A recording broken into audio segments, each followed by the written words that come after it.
ఉత్తర కోస్తా దక్షిణ ఒడిశాకు ఆనుకుని పశ్చిమ మధ్య బంగాళాఖాతంలో ఈ నెల 13న అల్పపీడనం ఏర్పడనుంది.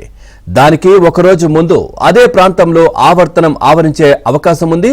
వీటి ప్రభావంతో కోస్తాలో వర్షాలు పెరగనున్నాయి. ఈ నెల 11వ తేదీ నుంచి 14వ తేదీ వరకు కోస్తాలో అక్కడక్కడ భారీ వర్షాలు కురుస్తాయని వాతావరణ శాఖ తెలిపింది. 12 నుంచి 14వ తేదీ వరకు కోస్తాలో ఎక్కువ చోట్ల వర్షాలు కురుస్తాయని పేర్కొంది. దక్షిణ కోస్తాంధ్ర పరిసరాలు, ఉత్తర కర్ణాటకలో వేర్వేరుగా ఉపరితల ఆవర్తనాలు ఆవరించాయి.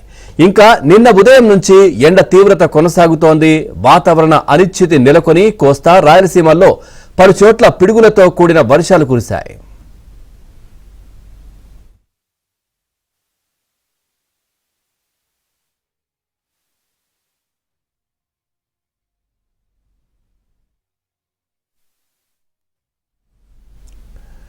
నేడు రాయలసీమలో అనేక చోట్ల, కోస్తాలో పలు చోట్ల వర్షాలు కురుస్తాయని వాతావరణ శాఖ తెలిపింది. కాగా చాలా రోజులుగా మధ్య భారతం తర్వాత ఉత్తరాదిలో కొనసాగిన రుతుపవన ద్రోణి 2 రోజుల్లో దక్షిణాది వైపు రానుంది.